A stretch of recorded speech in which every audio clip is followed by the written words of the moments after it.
So, to test the chemicals at the pool, what you're going to want to do is first collect a water sample.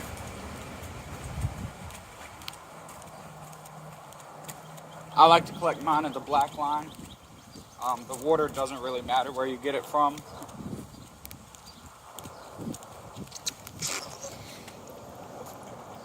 So, once you got your water sample, just screw this dropper back on.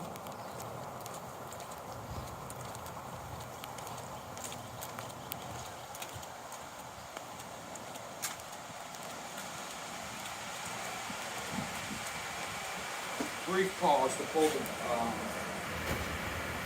had to pull the grill in from under the ring. So we're now going to test the chemicals. Okay, we have our testing hub here. So you're going to want to turn it on, right? So BLA stands for blank. So you want to fill up one of our testing vials to the black line. Okay. 5 milliliters, I believe.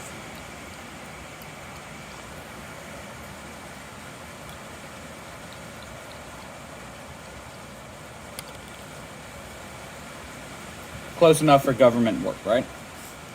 So, put it in. When the lines start flashing, it means it's testing. Some of the error codes you'll see, error 7 is popular. That means that it's either wet on the inside or the vial's wet. Take it out, dry it off, run a paper towel through it. Should go away. Sun means it's getting too much direct light to test accurately. So bring it into a shady area and just let it restart, and it should be calibrated properly. So FCL stands for free chlorine. You want to take your DPD 1A and DPD 1B. Needless to say, you start with A first.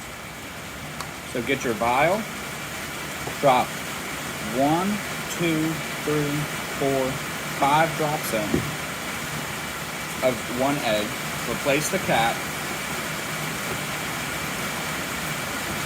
and then drop 5 drops of 1B.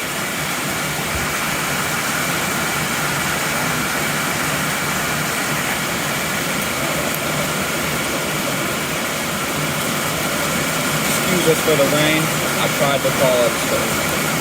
So shake it up to make sure it's universally consistent, and you want to test. So 5.83. We are happy with that number. In our chlorine shortage, we don't want to see it much higher than this. So our next one is going to be total chlorine. So we're going to use this one, DPD3. It says total chlorine on it. 5 drops in the same vial. 1,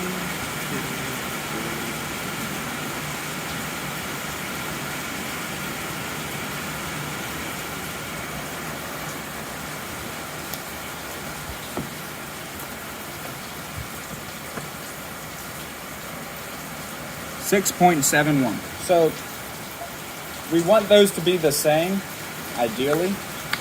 When they're different, there's multiple causes for that. So consult leadership on how to address that. It's not the end of the world, but we do like to see them the same. So we're going to pour this out.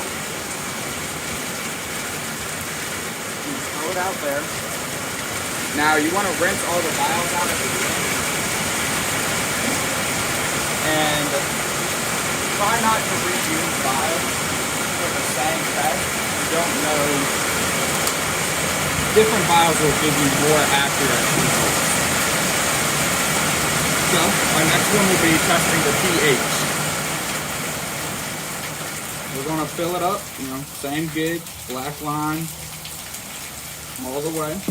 So it says BR, that's a bromine test. We're going to skip that one. 0.06, don't worry about that. pH. So we've got our vial. We've got our pH testing chemical. It's the one with the red cap, says pH on it. Very hard to miss. So 5 drops. 1, 2, 3, 4, 5.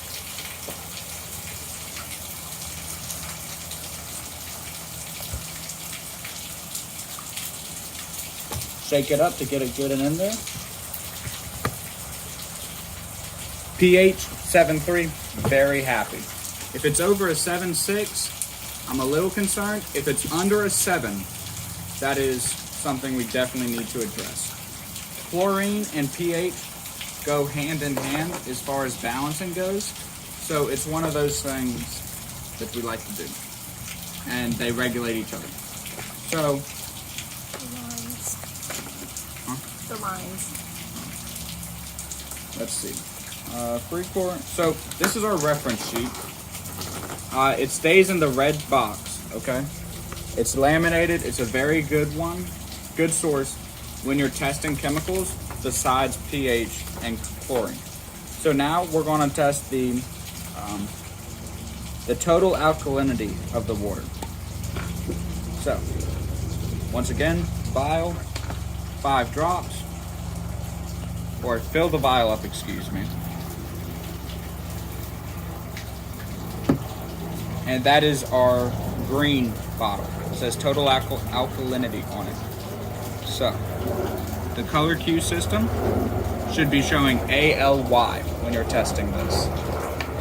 We don't test this one normally. We're just showing you 1, 2, 3,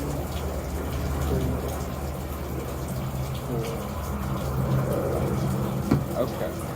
5 drops in there. Turns a minty shade of green. So, the acceptable range of total alkalinity is 0 to 250 parts per million. So we're happy.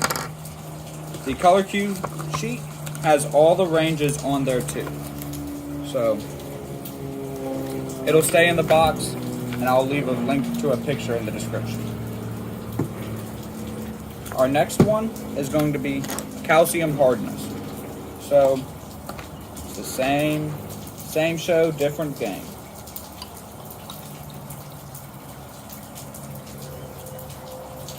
Fill it up. Now this is another one like free chlorine, which is a 2 chemical special. So CH1 and CH2. Needless to say, we start with CH1. 1, 2, 3.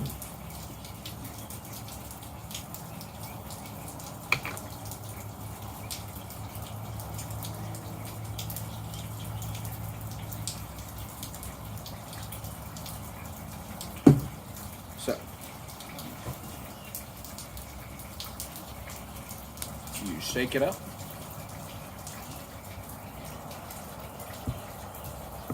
Drop it in the tester. Test 82. Acceptable range 0 to 700 parts per million. Let me clean up a little. I've gotten a little sloppy, so.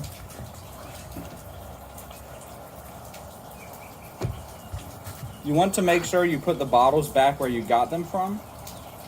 We have it set up to where you start.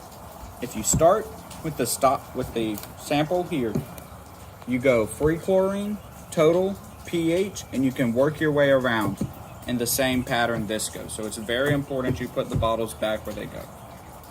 So we're going to get our last vial. Excuse me. Had to rinse out a vial. We ran short. So we're going to hold this one right here, and we're going to get our cyanic, pardon my French, our cyanuric acid, right? This is commonly known as stabilizer. So, you get these out, right? Get one of these tablet sheets. Please use all the tablets on the sheet before you get a new one. So, the instructions say that you want to put the tablet over the vial, right? An unopened package over the vial, and you just push the tablet.